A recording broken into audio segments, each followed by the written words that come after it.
Aí beleza, calibrei o colaborador. Tô falando que ele tá na caixa 6. E depois, qual que é o papel, como que funcionam os próximos passos? Tá? A partir daí, eu não vou trazer tanto tecnicismo, né? Acho que até para não ficar muito difícil o entendimento, mas sempre que a gente coloca ali o colaborador em qualquer quadrante, a gente vai entender o que que eu preciso tomar de ação, né? Às vezes é um plano de recuperação de certa forma, então é um colaborador que não está performando bem, né? Não está conseguindo entregar bem.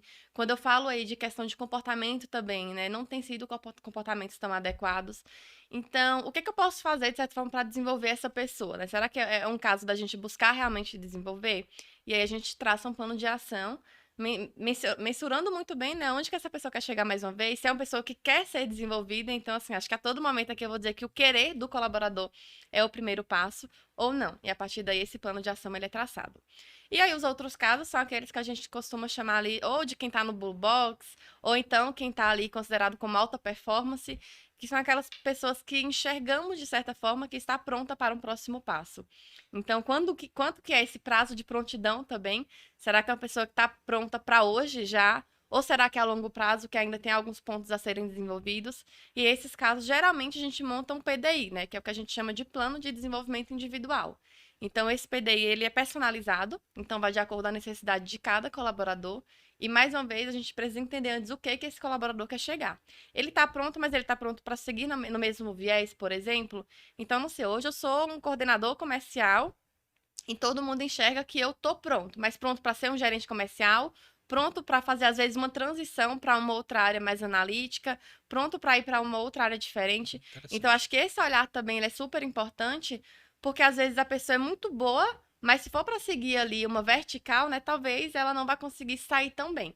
Então esse olhar também é super importante. E quando a gente vai montar esse PDI junto com o gestor e o colaborador também, é super importante entender qual o próximo passo que ele quer chegar para a gente não trabalhar ali, de certa forma, gastar energia em algo que não vai ser tão produtivo, né? Então, ficar ali um ano trabalhando a pessoa para um cargo, sendo que o viés que ele quer seguir é um outro diferente. Nesse plano, nesse Nine Box, pessoas que eu entendo que não tem mais jeito, não estão alinhadas com a cultura da empresa, não estão entregando resultados, o próximo passo é o desligamento, é encerrar o ciclo dela, não por parte do colaborador, mas por parte da empresa. Isso também é falado nesse Nine Box. Então, pessoas que vão ser demitidas também são discutidas nesse Nine Box. Exato, são discutidas também. E a gente fala sempre que antes dessa discussão vem o que que eu, como gestor, já fiz para desenvolver essa pessoa. Então a gente sempre fala que não faz sentido a pessoa aparecer ali no quadrante de risco, de certa forma, né? Uma primeira vez, e quando for conversar com o gestor não trazer nenhuma medida que ele tomou, né? Ah, eu busquei. O que que você buscou fazer para desenvolver essa pessoa? Ah, eu não fiz nada, né? Uma pessoa que só tá me dando trabalho, né? Como muitos deles falam, mas não fiz nada. Então tá, vamos dar um tempo, a gente faz aqui um plano de recuperação, trabalha com essa pessoa um tempo baseado nesse plano. Se não conseguir avançar, aí realmente a gente não vai ter outra alternativa. Mas se é um caso que o gestor consegue trazer ali, mais uma vez, com dados e fatos, que trabalhou já as competências dessa pessoa, buscou desenvolvê-la de certa forma, mas mesmo assim ela não está conseguindo virar a chave, aí a gente traz também, né? Fala muito desse plano de desligamento também, que é o que a gente menos gosta, mas e muitas vezes são necessárias. Cara, eu acho que do ponto de vista de gestor, você tem uma pessoa ali do seu time que você fala assim, cara, esse cara aqui não entrega resultado, eu já fiz de tudo e ele não vai pra frente, é um gol contra, né? Eu falhei como gestor, né? De alguma certa forma. Porque em algum momento aquele cara ele foi enxergado como um cara importante, por isso que ele foi contratado em algum momento para a empresa, e Uhum. por isso que está exercendo aquela função. E hoje, se ele não está entregando mais resultado, alguma coisa aconteceu. E geralmente é um resultado meu, de líder, que deixei transparecer para ele, ou que não consegui recuperar ele de alguma forma. Exato. Então, dentro dessa, vamos supor agora do outro ponto de vista, um cara que vocês enxergam que é um cara bom, um cara que vai querer, que consegue crescer da empresa, mas não hoje, não um cara preparado, um cara que está em desenvolvimento ainda, daqui a 2, 3, 4, 5 anos, um cara que precisa desenvolver algumas habilidades, mas já está no caminho certo, né? Você falou que trabalha um ano com esse colaborador para poder crescer dentro da carreira. Entra mais no detalhe, o que é trabalhar com esse colaborador? O que seria isso? É você ficar do lado deles, falar, faz isso, faz aquilo? Como que é? Não, não necessariamente, né? Não é nem o não definitivo. Mas, assim, acho que mais uma vez depende muito da metodologia de cada empresa. Algumas vão realmente prezar por esse acompanhamento mais próximo, outras vão montar esse PDI, né, baseado em ações que ele precisa fazer no decorrer do ano. E aí, esse acompanhamento, às vezes, pode ser mensal, às vezes, pode ser trimestral também, muito para entender se ele está conseguindo executar, se ele está tendo alguma dificuldade. Claro que o gestor precisa estar muito mais próximo.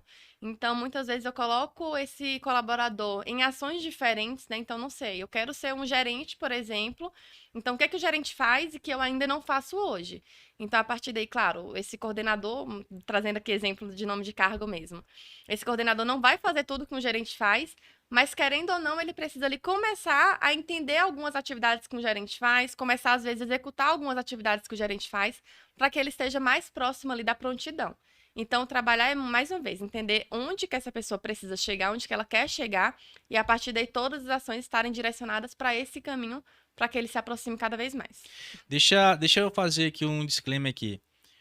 Tudo isso que você falou aqui não é algo aberto para todo mundo, geralmente é para gestores. Então, por exemplo, se eu sou um cara que a empresa enxerga que eu posso assumir um cargo de próximo nível e eu preciso passar por esse plano que você falou, eu tenho que fazer atividades do próximo nível para que eu me desenvolva. A empresa não vai chegar para mim, ô Edson, a empresa enxerga em você um potencial para você crescer, então você a partir de agora vai fazer essa atividade. Geralmente o gestor, o líder vai passando atividades para você, ô Edson, faz isso aqui para mim, faz isso aqui, faz isso aqui. E como que isso é importante? Talvez você hoje esteja recebendo trabalhos que não fazem parte do seu dia a dia, né? Você está fazendo trabalho, pô, tô fazendo trabalho do meu gerente, tô fazendo trabalho do cara de outra área, e você está enxergando isso como algo negativo, mas não necessariamente é. Talvez a empresa já viu você um potencial, está te desenvolvendo para poder dar o próximo passo, e se você vê isso como negativo, talvez você esteja jogando tudo isso por água abaixo, né? Verdade. Olha para você ver como que é essa questão de você se limitar, vou fazer só o que eu recebo para fazer, o que tá lá no na minha descrição de cargo. Se sair fora da minha descrição de cargo, eu vou reclamar, eu vou falar isso mal. Olha como que isso você tá jogando contra você mesmo, né? Não é contra a empresa, é contra a sua própria carreira, né? Você já passou por algum sentido nessa linha de raciocínio de um cara que vocês chegaram com potencial, começaram a desenvolver ele e em vez dele ir para cima, ele declinou até com o ponto que ele retroagiu? Você já passou por algum sentido nessa trajetória sua? Já, se eu falo que sempre vai ter, porque são muitas variáveis, né? Então, assim, a gente fala sempre que lá no Ninebox a gente coloca um tempo médio, né, de desenvolvimento. Então, às vezes é imediato, às vezes leva um pouco mais de tempo, mas isso não é definitivo. Eu falo que nesse decorrer de tempo, inclusive, muitas coisas podem acontecer, né? Às vezes pode acontecer uma situação familiar que desestabiliza o colaborador totalmente. As entregas que ele vinha fazendo ali com todo o gás, ele não consegue mais fazer. E às vezes não é nem necessariamente por não querer, né? Porque aconteceram outras coisas que, de certa forma, deixou tudo cair por terra. Então já aconteceu. E aí, você trouxe um ponto que acho que é muito importante, mais uma vez, a gente conhecer a empresa que a gente trabalha. Então, é uma empresa que trabalha muito com transparência, olha a empresa que é o que você falou, né? Às vezes vai colocar a pessoa ali como um potencial, mas não vai abrir que essa pessoa é um potencial. Assim, até hoje eu nunca trabalhei em nenhuma empresa que falasse em qual quadrante que a pessoa ficou. Até mesmo porque é algo tão técnico que às vezes eu passar para o colaborador não vai nem fazer tanto sentido, né? Ele Você nem ficou vai no quadrante entender. 7. Mas É, mas o beleza. que é bom, é ruim, ele não vai entender. Então, mas assim, tem algumas empresas que falam muito de como que enxerga esse colaborador, né? Então, passou ali a calibração, tem um momento de dar o feedback para esses colaboradores, mas que esse feedback ele seja transparente, né? Então, que essa conversa seja muito clara com ele e que fale, ó, a gente te enxerga como um potencial e assim, a gente precisa trabalhar juntos agora para que isso alcance. Tem outras que não, que vai ser o que você falou, né? Vai simplesmente começar a demandar as atividades. Eu falo que não tem certo e errado, né? Tem um jeito de cada empresa trabalhar.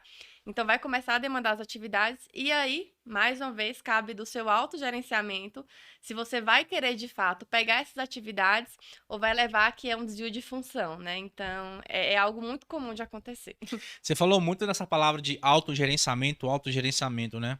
Quando a gente olha, tem um conceito muito legal de liderança, né? De desenvolvimento de carreira, que eu já falei aqui em outras oportunidades, acho que se encaixa muito bem no nosso contexto aqui hoje, que é o pipeline de liderança, né? Isso tá um livro com esse mesmo nome, que ele fala ali que o cara, para seguir a carreira de liderança, ele existe um pipeline, ou seja, um caminho que ele tem que seguir, até que ele saia ali do patamar que ele está hoje, que é o mínimo, até o máximo ali, que é o CEO, o presidente da empresa, né? E o primeiro patamar de todos é o cara ser líder de si mesmo. O cara se autogerencia, né? Muitas das vezes ele não tem equipe debaixo dele, ele não tem pessoas que respondem para ele, então ele tem que se autogerenciar. E para a pessoa se autogerenciar, ela tem habilidades comportamentais, né? Os famosos soft skills que ela precisa ter para poder se autogerenciar. E outras habilidades comportamentais, ela não precisa se desenvolver tanto porque não vai atrapalhar ela se autogerenciar. Por exemplo, eu não preciso ter um comportamento de uma soft skills de gestão de recursos, de gestão de custos, por exemplo. Eu não tenho dinheiro no primeiro nível ali, né? Eu não faço gestão de financeira. Então eu não preciso ter essas soft skills de trabalhar com financeiro, de saber adaptar esse tipo de mudança, saber pressão sobre trabalhar com orçamento, esse tipo de coisa. E no próximo passo, depois que você é líder de si mesmo, você vira líder de pessoas. Aí, dentro desse líder de pessoas, tem outras soft skills que você tem que saber desenvolver. Você já está inerente a você, mas você vai trabalhando ali para que fique cada vez mais forte. Depois de líder de pessoas, você fica líder de líderes e assim sucessivamente, né?